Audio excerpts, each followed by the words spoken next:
नमस्कार, मैं हूं राजेंद्र देव। अचानक ही देश का माहौल बदलने लगा है। पिछले 100 घंटे में कई शहरों में हिंसा हुई है, पत्थरबाजी हुई है, घर और दुकानें जला दी गई हैं, मौतें हुई हैं, इंटरनेट बंद करने पड़े हैं और ऐसा मजहबी संकट हरियाणा के नूह से लेकर बिहार के दरभंगा तक बना हुआ है। हरियाणा के नूह में अब भी कर्फ्यू लगा हुआ है। यूपी में भी अलर्ट है। ऐसा लग रहा है जैसे फिजा में जहर सा घुला हुआ है। सवाल है कि अचानक ऐसा क्या हुआ कि देश के शहर शहर में डर पसर गया। क्या है दंगे का कॉमन फैक्टर? रिपोर्ट देखिए।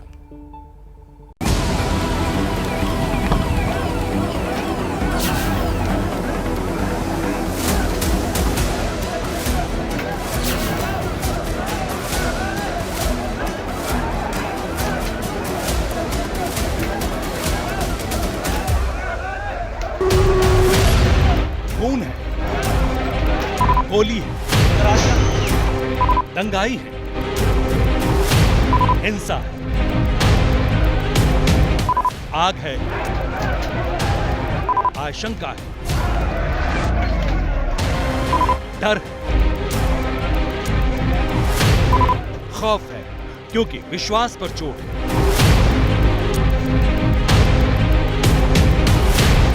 ऐसा एक तो नहीं बल्कि देश के 10 से ज्यादा शहरों में पिछले 100 घंटों में।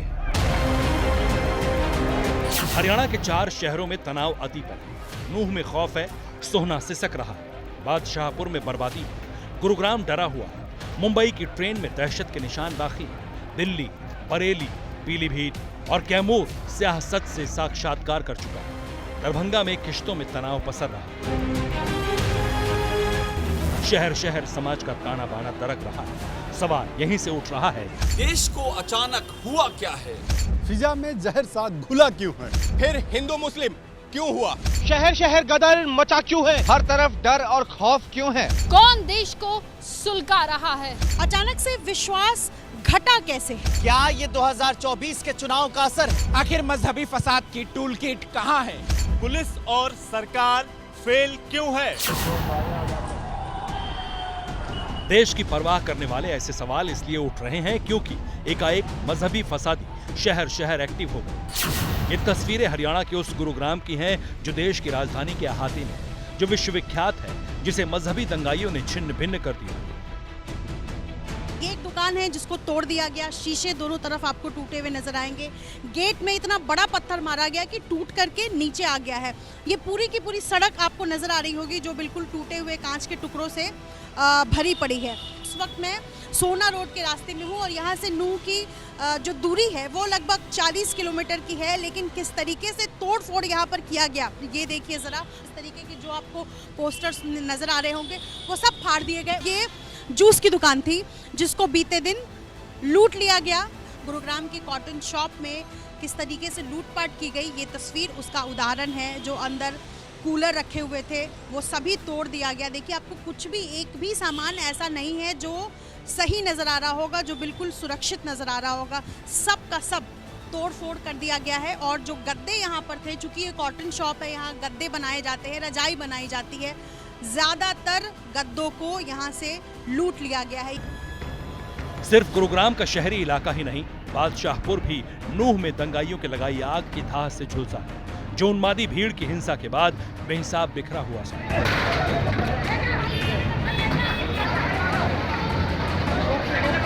बादशाहपुर में जो आगजनी की खबरें आई थी, मैं वहीं पर खड़ा हूं। देखिए कैसे आगजनी की गई है। ये पूरा इलाका है। यहाँ पर देखिए फ्रिज जो है ये यहाँ पर टूटा पड़ा है और यहाँ आग लगा दी गई है। यहाँ से वहाँ तक आप देखेंगे आपको सिर्फ आग के निशान दिखाई देंगे। यहाँ पर ये कबाड़ की दुकान है, इसको यहाँ पर आगजनी की गई थी और इसको जलाया गया था। ये तस्वीरें हम आपको दिखा रहे हैं कि गुरुग्राम में कैसे उपद्रवी आए और उन्होंने यहाँ पर इसको आग के हवाले कर दिया। आग जलाई गई थी 12 बजे से और इसके कारण बंदे थे, बहुत लोग थे। दिन में कितने बजे के आसपास की बात होगी? 12-1 बजे से आसपास। कितने लोग आए थे? होंगे 60, 70, 80, 90 बंदे। शांति के बीच इंच इंच पर उन मजहबी फसादियों के पाप के निशान बाकी हैं जिन्होंने बादशाहपुर में तांडव किया। कौन लोग थे, कहाँ से आए, कैसे थे। 100-200 की भीड़ आई और आगजनी करके चली गई। बाजार में, बादशाहपुर में जो भी दुकानें मिली, जो कुछ भी मिला, उसी को आंच लगा के वहाँ से लोग चले गए। नहीं, ये देखा आग जलती हुई काफी ऊपर है, ये तार की बराबर ऊंची आग जल रहा था, आया 200-300 आदमी डंडा उंडा लेके आग को धरा के चला गया। कहाँ गया? उधर ही गया। हथियार, लाठी डंडे भी थे, क्या क्या था हाथ में? लाठी डंडा था। बादशाहपुर के तमाम मोहल्ले और गलियों में दंगाइयों की चोट से दरक चुके यकीन के निशान बाकी हैं। बर्बाद हो चुकी दुकान, मकान के अवशेष बाकी हैं। जब हो रहा था तो कोई आवाज, तोड़फोड़? नहीं भाई साहब, यहाँ पे कोई आवाज़ नहीं आई, क्योंकि रात के टाइम की बात है, क्योंकि मोहल्ले में हंगामा चल ही रहा है, तो ना तो कोई आवाज़, ना कोई ऐसा कुछ नहीं आया। वहाँ पर लोग आए होंगे, एक आदमी ने तो किया नहीं होगा जो भी हुआ था। पूरा ग्रुप ही होगा, लेकिन यहाँ पे निकलेगा कौन बाहर? वैसा तो निकल तो सकता नहीं है, कोई निकलेगा तो फिर दिक्कत ही है। होया है, लेकिन ये हमारे जिस भी भाई ने कराया है गलत है। सवाल ये है कि कौन थे वो मजहबी फसादी जो यूं आए और छत विछत कर चले गए और किसी को पता भी नहीं चला। ये जानने की कोशिश करेंगे, लेकिन उससे पहले जानिए कि सबसे पहले नफरत की आग लगाई गई थी नूह में, जो राजस्थान बॉर्डर पर है, जहां अब तक 41 FIR दर्ज हुई है, 116 लोगों को गिरफ्तार किया गया है, जहां अर्धसैनिक बल की 14 और हरियाणा पुलिस की 20 कंपनियां तैनात हैं, जहां पर दंगाइयों ने जज की गाड़ी पर भी हमला किया। वर्कशॉप में छिपकर जज और उनके परिवार को अपनी जान बचानी पड़ी। इसके अंदर बाकी लोगों की जो भूमिका है, जो बाहर से बात की जा रही है कि बाहर के जो लोगों की इन्वॉल्वमेंट है, उसकी हम जांच कर रहे हैं। पुलिस मुस्तैदी से लगी हुई है, सभी टीमें इसमें जो हमारी CIA की भी हैं और जो STF की भी हैं, वो पूरी तरह से इसमें हर एंगल को जांच कर रहे हैं। पुलिस फोर्स की तैनाती के बावजूद अब भी नूह घनघोर आशंकाओं में लिपटा हुआ है। हर तरफ खौफ है। अगर स्थिति नियंत्रित रहती है, उसके बाद ही ढील दी जा सकती है, इंटरनेट सेवाएं शुरू की जा सकती है, लेकिन फिलहाल कर्फ्यू में 2 घंटे की, यानी कि 3 बजे से शाम 5 बजे तक की ढील दी गई है। और हमें एक फल की दुकान नजर आई है बीते कई घंटों बाद, जो कि खुली हुई है। मैडम बहुत परेशान है, बच्चे बीमार हैं, डॉक्टर की दुकान भी बंद है, मेडिकल स्टोर भी सब बंद है।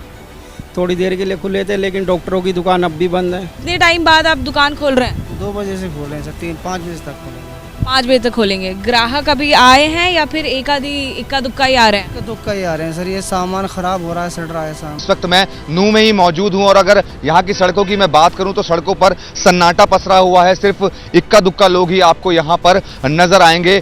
RF के जवानों को यहाँ पर तैनात किया गया है, वो लगातार इलाके में गश्त कर रहे हैं और जो अधिकारी हैं उनके मुताबिक इस पूरे मामले में, इस पूरी हिंसा में 41 FIR पुलिस की तरफ से दर्ज की गई हैं। इसके अलावा 116 लोगों को इस पूरे हिंसा में गिरफ्तार किया गया है। 2 दिनों तक किश्तों में झुलसने के बाद हरियाणा के लोग शांति की तलाश कर रहे हैं। हरियाणा पुलिस उन दंगाइयों को तलाशने का दावा कर रही है, लेकिन पुलिस के पास इसका जवाब नहीं कि नूह जला क्यों ये हरियाणा में दंगे का एपिसेंटर बना। जो भी घटनाएं हुई हैं वो स्कैटर्ड इंसिडेंट हुए, स्ट्रेन इंसिडेंट्स हुए हैं। दिन दहाड़े हुई है, दिन दहाड़े दुकानें जलाई। जैसा कि आपको पता भी है और मैं ऑन रिकॉर्ड कहना चाहता हूं कि पुलिस प्रशासन ने जितनी कोशिशें की हैं, उन कोशिशों का एक सुखद परिणाम ये भी रहा है कि किसी को भी कोई व्यक्तिगत हानि, चोट, गंभीर चोट या कोई कैजुअलिटी नहीं हुई है। ऐसा नहीं है कि सिर्फ पुलिस के पास जवाब नहीं है, जवाब सरकार के पास भी नहीं है। यही वजह है कि माननीय मुख्यमंत्री अपने हाथ खड़े कर रहे हैं। और आप ये मानिए, हर व्यक्ति की सुरक्षा न पुलिस कर सकती है, न आर्मी कर सकती है, न आप और हम कर सकते। सुरक्षा के लिए भी एक वातावरण बनाना पड़ता है। ये है हरियाणा के नीति नियंता, जो शहर जला है उसके भाग्य विधाता हैं ये, और ये सुरक्षा से पल्ला झाड़ रहे हैं। सरकार खुद की जिम्मेदारी को किनारे लगा रही है, तो देश में ऐसे नेताओं की लंबी फहरिस्त है जो शब्दों से शोला भड़का रहे हैं। 100% ऐसे दंगाइयों को देश में जगह नहीं मिलनी चाहिए और इन लोगों का कहीं ना कहीं एक फार्मूला उत्तर प्रदेश जैसा भी आजमाना चाहिए कि ऐसे लोगों को घर की भी जांच करनी चाहिए, वो रहने लायक हैं वहाँ पर, नहीं रहने लायक है। सब डरे हुए हैं, सबको ये लग रहा है पता नहीं कौन 2 बदमाश आएंगे, कहीं जूते मारेंगे, कहीं तुम्हारे से कुछ छीन करके ले जाएंगे। कोई रोकने वाला नहीं है यहाँ पे। जब इस तरह के हालात हो जाएंगे किसी स्टेट के, किसी गुड़गांव जैसी जगह के, तो फिर लोगों का विश्वास सरकार पे कैसे रहेगा। ये पॉलिटिकली चाले हैं। इलेक्शन 2024 का नजदीक आ रहा है। ये लोग चाहते हैं कि वोटों को पोलराइजेशन हो, किस तरह से हिंदू मुस्लिम को भड़काया जाए, किस तरह से वोट अपने पक्ष में किया जाए और किस तरह से हम यहाँ सरकार बनाएं, और कुछ नहीं है। हरियाणा में हुई हिंसा में सर्वदलीय नेताओं की फौज शोले भरे शब्दों की आहुति दे रही है। विश्व हिंदू परिषद के नेता इस हिंसा को संयोग नहीं बल्कि प्रयोग बताते हुए क्या कह रहे हैं, सुनिए। ये घटना निश्चित रूप से पूर्व नियोजित थी, जिहादियों के द्वारा थी, इसकी तैयारी की गई थी, अवैध हथियार मंगाए गए थे, बंदूकें, पेट्रोल बम, लाठियां, पत्थर। ये चुनौती पुलिस को थी, ये चुनौती भारत की प्रभुसत्ता को थी, प्रेस को थी और हिंदू समाज को थी। जिहादी, चुनौती और हिंसा आगजनी के बीच हरियाणा का एक बड़ा हिस्सा तनाव की ज्वालामुखी पर है। उसे शांत करने की लगातार कोशिश की जा रही है, लेकिन डराने वाली बात यह है कि ये सिर्फ हरियाणा तक सीमित नहीं। देश के दूसरे हिस्सों में 6 शहरों में मजहबी फसादी एक्टिव हो चुके हैं।